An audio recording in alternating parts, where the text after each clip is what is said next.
Amén. Amén, hermanos. ¿Se escucha bien? Sí. Gloria a Dios. Bien. Estamos en Juan 1 todavía. Hoy día vamos a ver otro aspecto del título de esta segunda parte, llamados y elegidos. Vamos a hacer una breve introducción y yo diría que el Señor Jesús llama a sus discípulos en términos personales.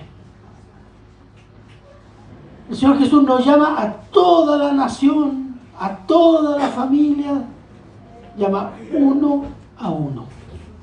¿Se ha fijado en ese detalle? Y en una familia incrédula pone uno que cree, y ese, su testimonio, va a abrir el corazón del resto de la familia. Pero van a haber algunos que no van a creer. Pero es un trato personal que Dios hace, y es un llamado personal. Y tiene una característica este llamado: lo hace según el carácter, según los hábitos y el modo de vida del pecador. Él no los llama a todos en la misma manera. Miren, ese llamado se compone de dos aspectos. Primero, quiebra nuestra seguridad de que somos buenos. Gracias, hermano. O como somos pecadores, pero como todos los demás, así que no nos vamos a ir al infierno. Mal de muchos, consuelo de tontos, como se dice. Y el segundo aspecto, que cuando el Señor nos llama, vemos la grandeza y misericordia de Cristo, porque nos perdona.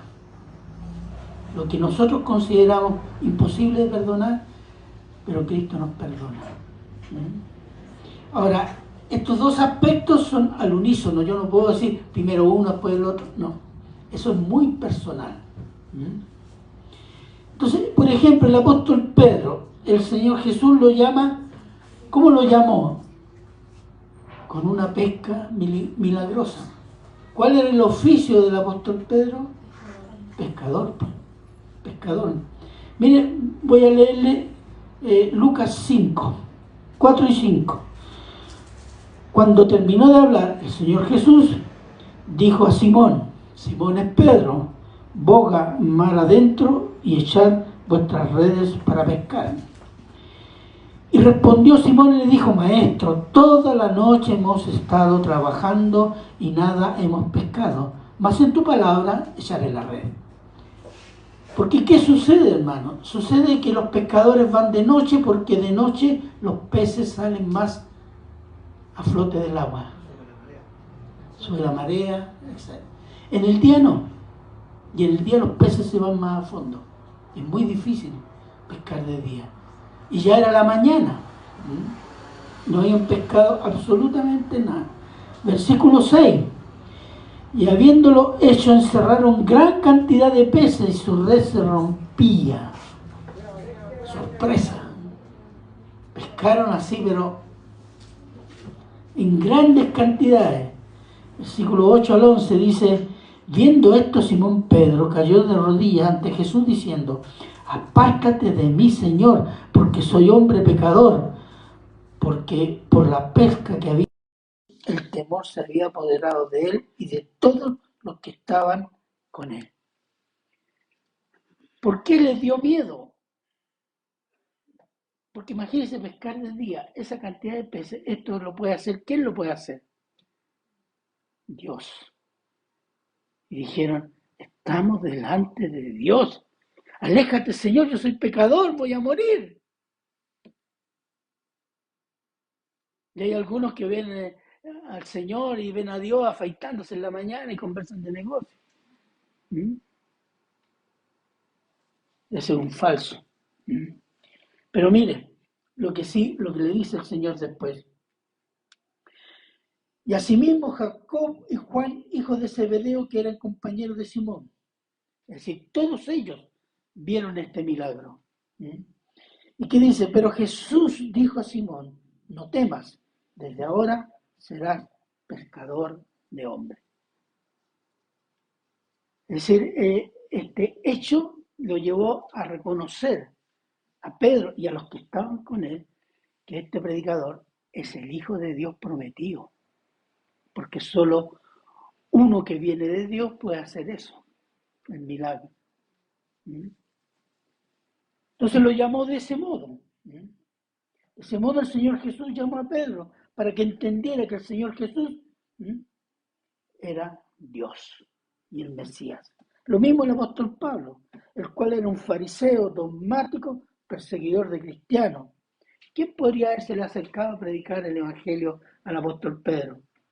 Nadie, por eso los mandaba a todos presos y los hacía azotar para que negaran a Cristo. Eso hacía el apóstol Pedro, el futuro apóstol Pablo. Entonces, ¿cómo lo hace?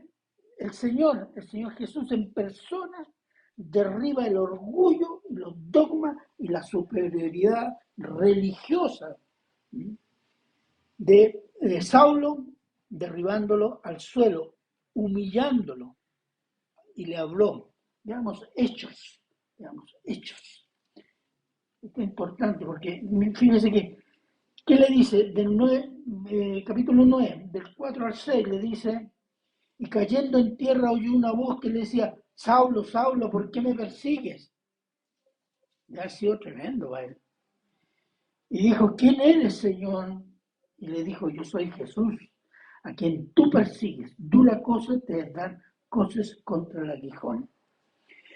A los bueyes o a los animales, cuando trillaban, se les ponía una especie de espuela en las patas de atrás, porque si daban patas se les iba a enterrar, entonces andaban mansitos los animales. Entonces le dice: andas como los bueyes dando patadas y se está enterrando las espinas. ¿Qué dice después? Él, temblando y temeroso, y ahí se derribó completamente.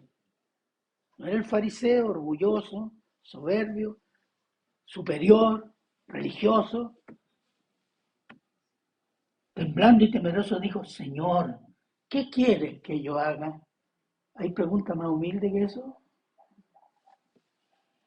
Y el Señor le dijo: levántate y entra a la ciudad y se te dirá lo que debes hacer. Era la única manera de llegar a él, que el Señor se le mostró como Dios y él se dio cuenta que estaba peleando contra Dios. Y cambió completamente la vida de este fariseo. Entonces, a los otros llama dando una orden, a otros los llaman por medio de predicadores, pero todo llamado y convertido en ese tiempo y en este tiempo de hoy vive un encuentro con Cristo. Y quiero contarle un episodio que siempre me llamó la atención en Recoleta. Una hermana quería traer su hijo y oraba por su hijo que venía a la iglesia. Y su hijo vino. Era un hombre ya, no era un jovencito. Y el pastor Rodrigo predicó. Y este hombre salió enojadísimo para afuera. Y después retó a la mamá. Tú le contaste toda mi vida al pastor Rodrigo y todo lo que hago. Y dijo: no. Resulta que el sermón había sido todo a él. Uno no sabe el impacto que Dios puede usar una predicación o una palabra para impactar el corazón de alguien. Y quedó traumatizado. Pero después le sucedieron varias experiencias en su trabajo y volvió a la iglesia y se convirtió. Pero ese fue su encuentro con Jesús. Que la palabra lo desnudó. ¿Y qué es lo que tenía que hacer? Y salió enojado. Y fue increíble, nos llamó mucho la atención. Lo supimos después, varios meses después nosotros. Pero así funciona. El Señor impacta nuestra vida, nos humilla y nos hace reconocer que necesitamos salvación.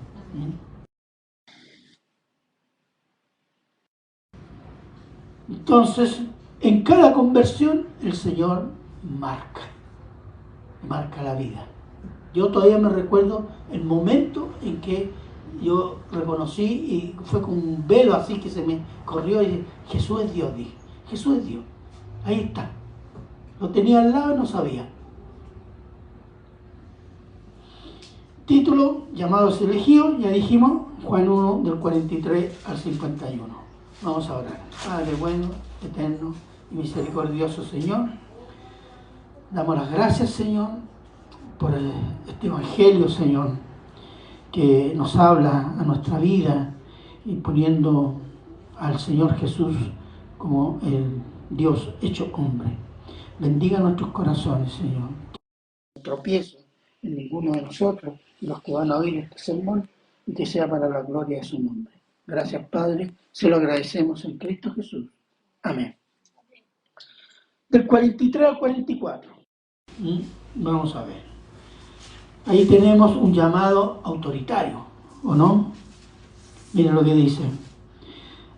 El siguiente día quiso Jesús ir a Galilea y allá Felipe le dijo, sígueme.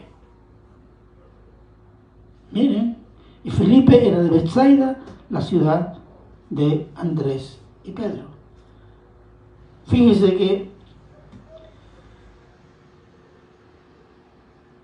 Felipe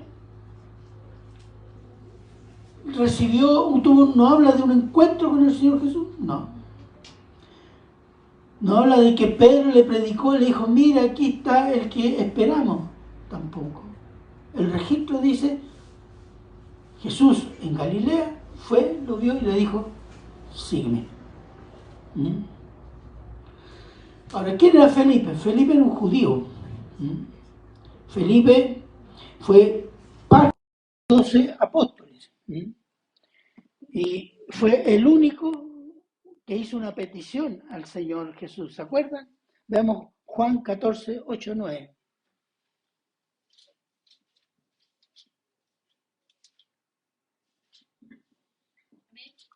¿Qué dice? Felipe dijo, Señor, muéstranos el Padre y nos basta. Jesús le dijo, tanto tiempo hace que estoy con vosotros. ¿No me has conocido, Felipe? El que me ha visto a mí, ha visto al Padre. ¿Cómo pues dices tú, muéstranos al Padre? Muéstranos el Padre. Amén. Exactamente. Sean bienvenidos, hermanos. Entonces, Felipe era bastante activo dentro de los 12, como se puede ver por esta muestra. Y dije, era un judío de nombre gentil, porque Felipe en griego significa, es un nombre compuesto de dos partes. Filos, que significa amor, y pos, caballos. Filipos, amor por los caballos. Eso significa. Y era oriundo de la ciudad de Betsaida, en Galilea, y era coterráneo de Andrés y Pedro. Aunque Marcos 1.29 dice que era de... Veamos Marcos 1.29, que no me acuerdo lo que dice.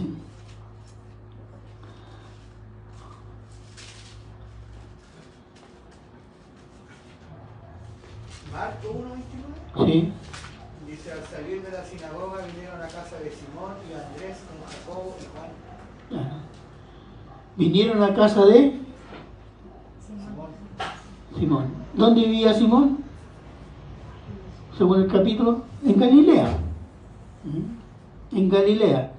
Y Capernaum, exactamente. Capernaum. Entonces dice Andrés y Pedro, que dice el versículo, eran de Betsaida. Entonces, una de dos, o es de Betsaida o es de Capernaum. Ahora, algunos estudiosos dicen, Pedro y Andrés nacieron en Betsaida, pero que con la edad adulta se trasladaron a Capernaum por razones de trabajo, la pesca. Se instalaron allí. Pero eran de Galilea, los dos.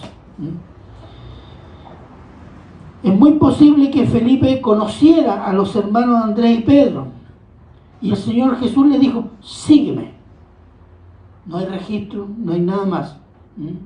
que se hubiera encontrado con el Señor Jesús, sino que simplemente sígueme. Podemos ir así especular. Seguramente el Señor vio el corazón de Felipe. Dijo, no, este ya está listo, sígueme. Pero también lo hizo con Mateo. Vea, Mateo 9, 9, 10.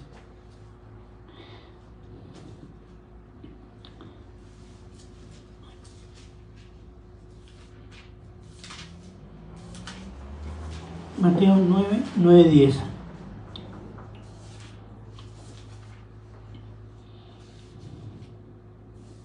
Amén.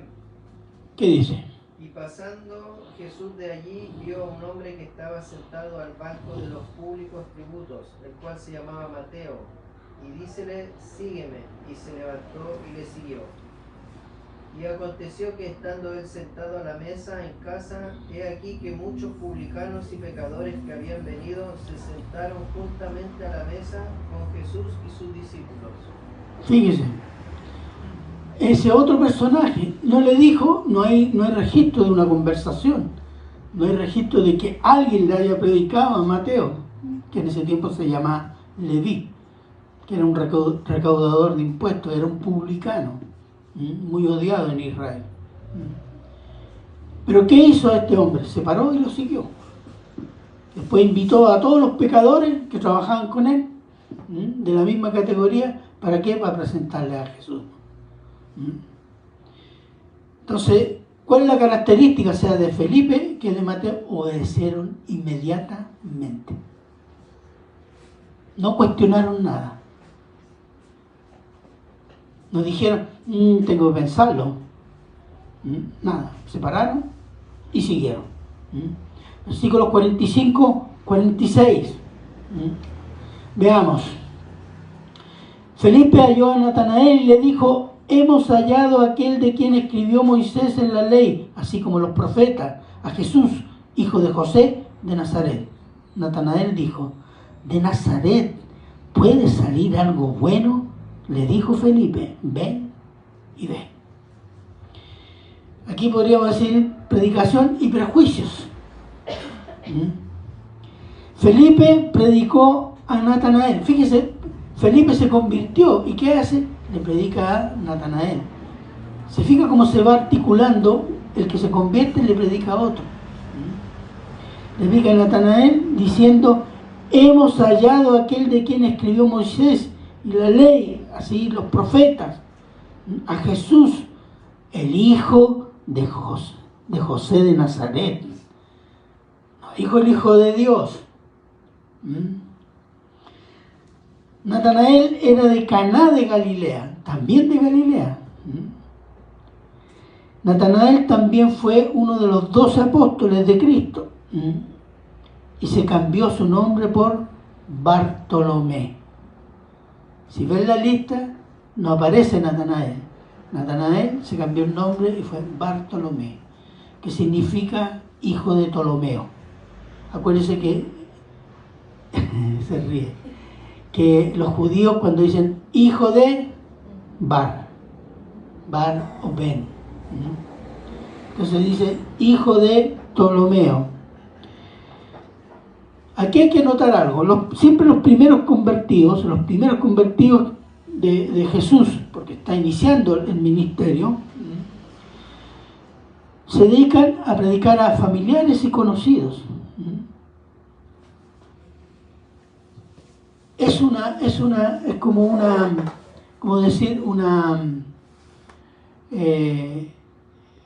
una actitud inmediata. Si yo tengo una bendición, he creído en Cristo y Cristo salva, limpia de pecado, perdona pecado, yo se lo voy a comunicar a toda mi familia, a mis amigos, en el trabajo, en la vecindad, a los que encuentren, a los que me conocen.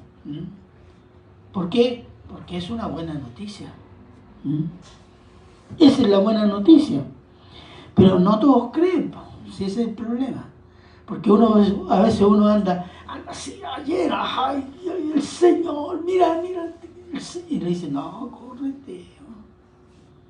¿O no? Miren lo que le pasó al Señor Jesús. Juan 7, 1 al 5.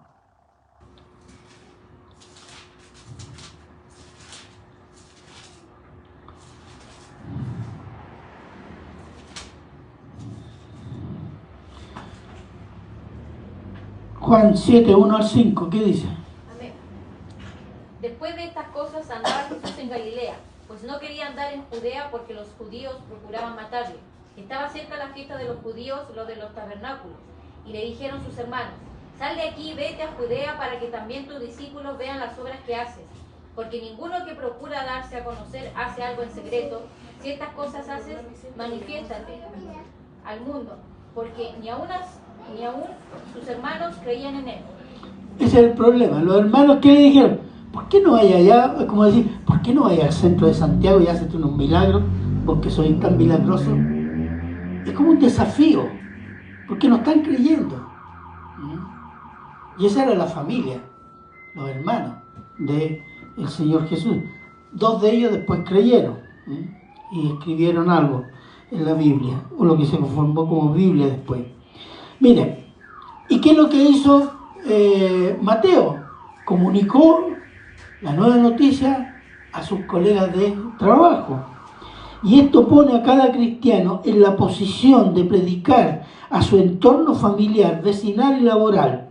Este entorno de cada cristiano es su terreno misionero, hermano. El primer terreno misionero es su familia, sus vecinos, su trabajo, los conocidos, los amigos. Ese es su terreno misionero. Porque hay hermanos que ya llevan tiempo y no le predican a parientes o a amigos porque no quieren enemistarse. No, ese es el terreno misionero. No todos van a creer. No todos van a creer. Pero sí, lo que no cambia es que el cristiano, crean o no crean, tiene que mantener un testimonio. Un testimonio de conducta es fundamental para ser creído cuando hable del Evangelio. Porque si usted se dice cristiano y de vez en cuando se pega tremenda borrachera y llama a su primo para que le venga a ayudar y después va y le predica el Evangelio, ¿qué le va a decir? ¿Y tú me predicas el Evangelio? Y soy un borracho de porquería. ¿Se fija? ¿Por qué? Porque los que no creen están mirando todo lo que dice y hace el cristiano, sea de gente que uno conoce, gente que no conoce, cuando sabe que uno es cristiano, y familiares. Y al tiro le pasan la cuenta. Así que el testimonio es clave, porque ese es su terreno misionero. Felipe habla del Señor Jesús como del Mesías, que escribió ¿quién? Moisés y los profetas, tal cual como el Señor, como el Señor enseñó el Señor Jesús desde los inicios a sus discípulos, que decía en Lucas 24:44, que dice que la ley, los profetas y los salmos hablan de mí. Eso le enseñó siempre. No porque yo hago milagros, no, porque las escrituras dicen esto, y tenía que suceder esto que está sucediendo. Jesús nunca hace referencia mira, todos los que he sanado, así que tengo que venir de Dios, ¿no?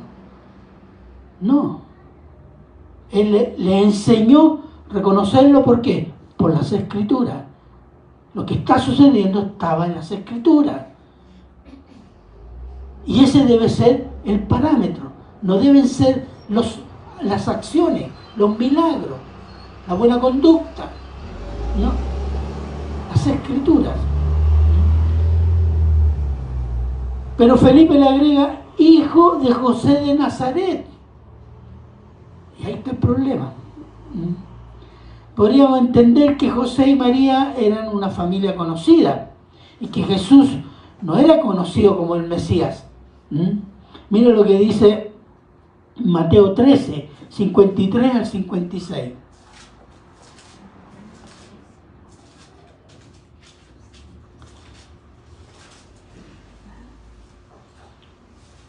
Si alguien lo tiene, por favor. ¿Ya? Aconteció que cuando terminó Jesús estas parábolas se fue de allí y venido a su tierra les enseñaba en la sinagoga de ellos, de tal manera que se maravillaban y decían: ¿de dónde tiene esta sabiduría y estos milagros? ¿No es este el hijo del carpintero? ¿No se llama su madre María y sus hermanos Jacobo, José, Simón y Judas? ¿No están todos sus hermanos con nosotros? ¿De dónde pues tiene todas estas cosas? Claro, si a este lo vi jugaba la pelota con mi hijo, a pata pelado. ¿Ah? Hoy a fiesta con las muchachas. ¿Qué va a hacer el Mesías si este es igual a nosotros? Eso es lo que están diciendo. ¿Qué nos dice eso? Que Jesús era una persona normal. Un hombre normal. Un judío promedio. No se veía, mira, tiene un algo, tiene un aura, mira cómo brilla cuando camina. No. Como algunos pastores o algunos apostoloides pasan y creen que dejan una estela santa o de poder. No, era un hombre normalísimo. Y entre paréntesis, miren lo que dicen los judíos: sus hermanos. María tuvo más hijos.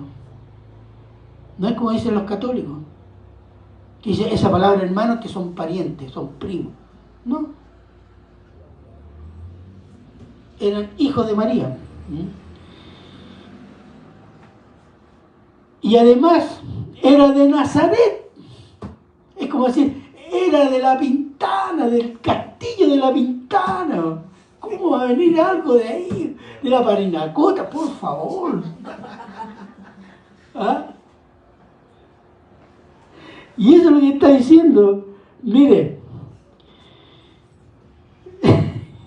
versículo 46. Vamos al versículo 46. Ahí entramos al 46. Que dice: Natanael le dijo: de Nazaret quiere salir algo bueno. Le dijo Felipe: ven y ve. O sea, prueba, examina. ¿Por qué? Porque tenía un prejuicio. Entonces, Nazaret era un pueblo pequeño de Galilea y era muy pobre. Tanto así que los otros galileos lo miraban en menos, pero también los galileos en general eran mirados en menos por los de Jerusalén. ¿Qué decían los de Jerusalén? No, es un galileo. Como decían, este es de allá, es guaso de por allá, anda perdido en las montañas. Había esa actitud despreciativa, racista incluso. Entonces, veamos Juan 7:41, por favor.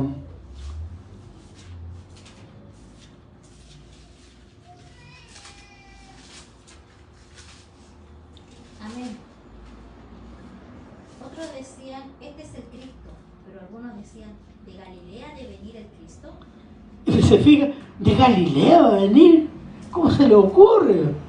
Tiene que salir de Jerusalén, tiene que salir de los sacerdotes, de alguna familia gobernante, una familia noble. ¿Cómo va a venir el Mesías de Galilea, por favor? Si viene de la legua, ¿cómo va a salir de ahí? ¿Ah? Mira lo que dice Hechos 24:5. Te lo leo yo. ¿Cómo se refieren a Jesús? Jesús está en un proceso, en un juicio. Perdón, el apóstol Pablo dice: porque hemos hallado que este hombre, el apóstol Pablo, es una plaga y promotor de sediciones entre todos los judíos por todo el mundo y cabecilla de la secta de los nazarenos. Decir la secta de los nazarenos, es decir, de Nazaret, el peor lugar de Galilea, o sea, lo peor de lo peor. Esta es una secta de gente super flight. Entonces, ese tipo de pregunta de este futuro apóstol, ¿cómo puede venir algo bueno de ahí? y le hace la invitación. El prejuicio social y racial dieron a muchos judíos una perspectiva de lo que debería ser el Mesías. No podía ser de Galilea, no podía ser pobre, no podía venir de familia pobre. Esa es la perspectiva. Y no podía venir a acusarnos de pecado, sino aquí lo que necesitamos es liberarnos de los romanos. ¿Se fijan? ¿Por qué? Por una perspectiva llena de prejuicios. Y a veces nosotros acá, la iglesia tiene prejuicios. Hay prejuicios teológicos. Jesús es puro amor. Jesús no va a hacer juicio. Sí que va a hacer juicio. Porque Él está puesto para salvación y para juicio. Y lo dice en Juan. Todo el juicio ha sido dado al Hijo del Hombre, que es Cristo. Entonces, son ese tipo de estereotipos que nos hacen perder a veces la perspectiva. Y eso le pasó, le estaba sucediendo, siendo un buen creyente. Miren lo que dice después. Versículos 47-49, una muestra que Jesús es Dios. Dice, veamos.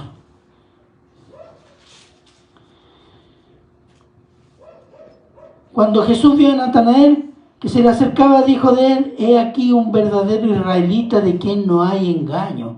Le dijo Natanael: ¿de dónde me conoces? Entonces respondió Jesús y le dijo: antes que Felipe te llamara, cuando estabas debajo de la higuera, te vi. ¿Qué elimina eso el Señor Jesús? El prejuicio. Le rompe el prejuicio. Con una cosa espectacular, porque no había otra manera de quebrarle su prejuicio, que seguramente es muy arraigado dentro de los judíos. Entonces, ¿qué dice? Un verdadero israelita en quien no hay engaño, no hay en él hipocresía, y yo veo en él, ¿qué cosa? Fe verdadera y vida moral. Un verdadero creyente. Ya sabemos que el Señor Jesús conoce lo que hay en el corazón de los hombres. ¿Se acuerdan?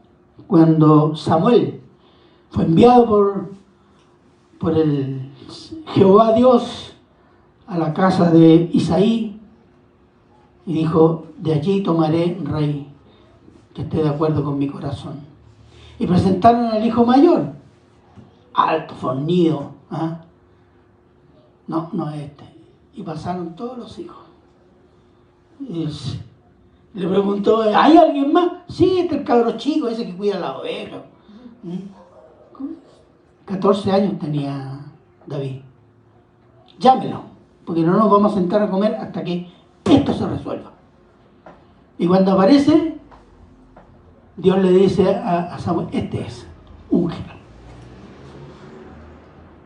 ¿Se fijan? ¿Por qué? Porque ustedes, los hombres, ven lo que tienen delante de sus ojos, pero yo veo el corazón de lo que hay dentro de ellos. Y el Señor Jesús vio el corazón de Bartolomé, o Natanael. Lo vio el corazón de él y le rompió el prejuicio. Entonces, ¿y por qué dice es un verdadero israelita? ¿Porque era de alguna tribu especial? No, por la fe. Miren lo que dice Romanos 2, 28 y 29, que es una expresión que también usa el apóstol Pablo.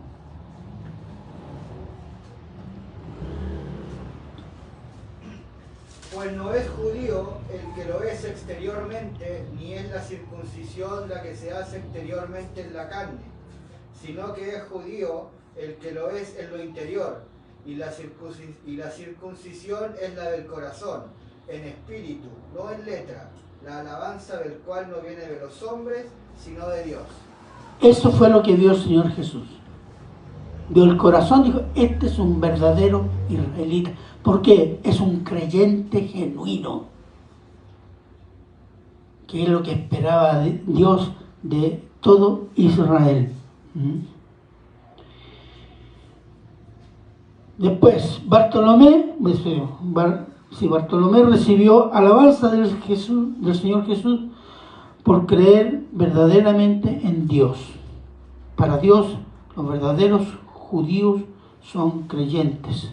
Eran aquellos que esperaban la venida del Mesías para ser librados del pecado y no de Roma. Ese era el punto. Y lo mismo ahora, hay cristianos verdaderos y hay cristianos nominales. Mucha gente que se dice cristiana, pero no vive como cristiano. No hay señales que viven como cristianos. Pero se dicen cristianos, ¿por qué? Porque hicieron una confesión, porque se bautizaron en las aguas, y porque de vez en cuando van al culto. Pero no leen Biblia, no obedecen, no perdonan, no rinden gloria al Señor con su vida, no predican, etcétera, no hacen nada, pero son cristianos. La pregunta de Bartolomé era obvia: ¿cuándo me viste? ¿Cuándo nos hemos visto? ¿Cuándo? La respuesta del Señor Jesús fue clara: te vi cuando estabas bajo la higuera. Mire, la higuera era una planta muy usada en Israel y se plantaban cerca de las viñas. ¿Y por qué eran muy usadas, muy plantadas? ¿Por qué? Porque producían 2 veces al año. Porque la higuera, usted sabe, tiene brevas y después tiene higos. Entonces, para una economía campesina, eso era una bendición, pues tiene 2 veces al año le está produciendo este árbol. Y además, como son grandes y producen sombra, las reuniones familiares, las reuniones para orar, se hacían bajo las higueras. Así que cuando Bartolomé está, Natanael o Bartolomé, dice, te vi bajo la higuera, es que estaba orando. Y Jesús le podía haber dicho, yo te vi, escuché tu oración y la recibí. Y es ahí donde él se da cuenta, porque él estaba solo. Él es Dios entonces. Él es.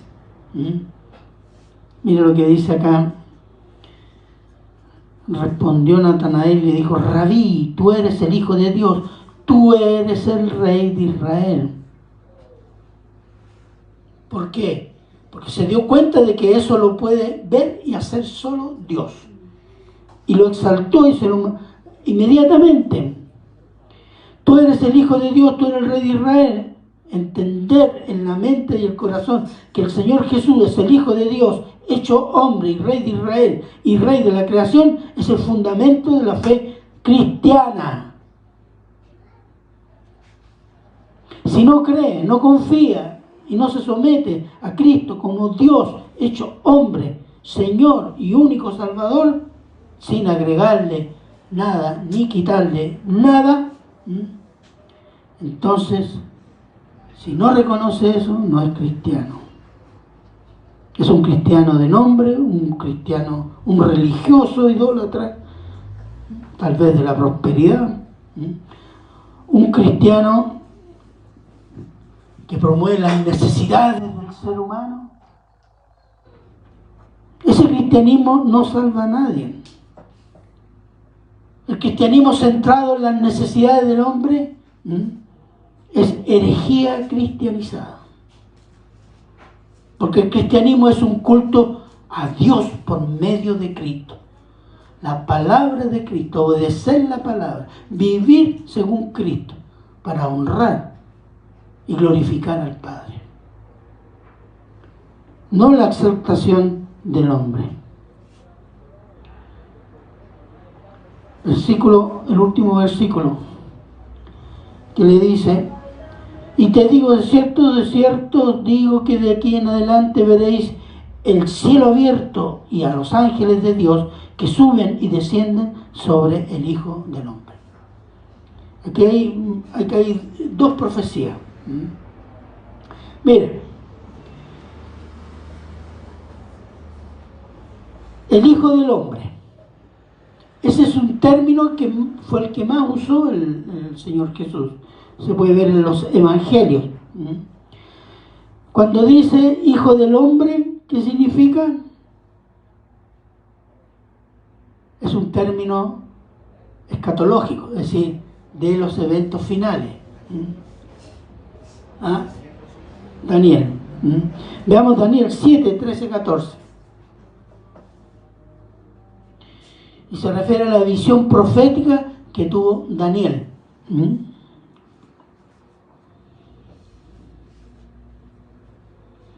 Es un título mesiánico. ¿Quién lo tiene? Miraba yo en la visión de la noche, y he aquí con las nubes del cielo venía uno como un hijo de hombre, que vino hasta el anciano de días y le hicieron acercarse delante de él. Y le fue dado dominio, gloria y reino, para que todos los pueblos, naciones y lenguas le sirvieran.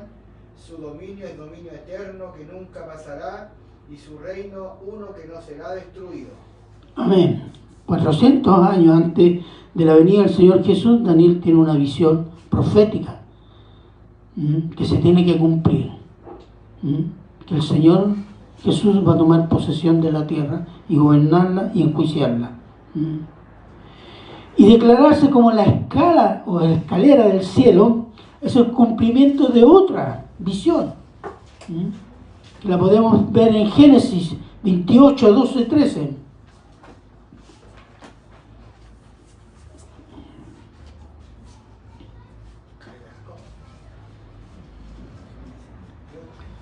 Génesis 28, 12 y 13. ¿Qué dice?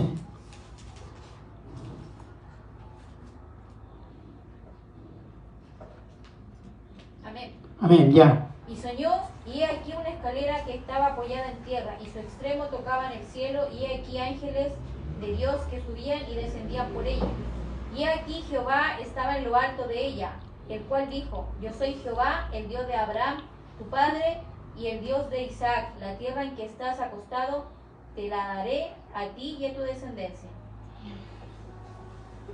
Tiene una visión de que la bendición que le está llegando viene del cielo. Y se ve una escalera y arriba ve a Jehová, una figura de Jehová. No explica más. Y cuando el Señor Jesús usa este modelo, se lo está explicando a un judío para que entienda que la escalera es Él, es Cristo. ¿Por qué?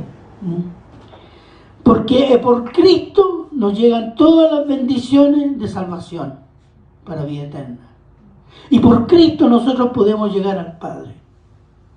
¿O no? No hay otro camino.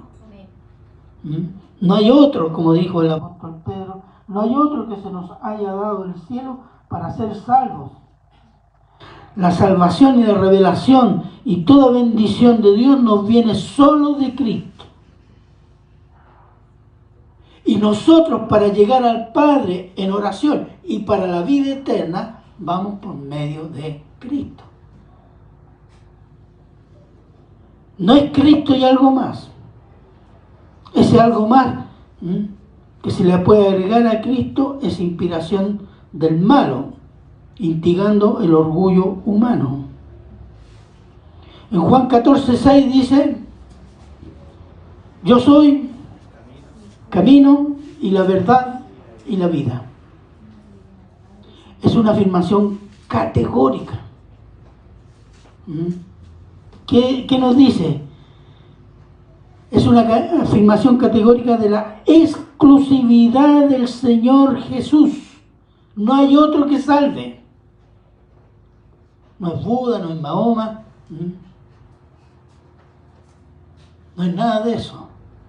Eso se llama exclusividad. Y por otro lado, automáticamente es una afirmación discriminatoria, porque excluye cualquier persona, método, doctrina o religión para recibir salvación.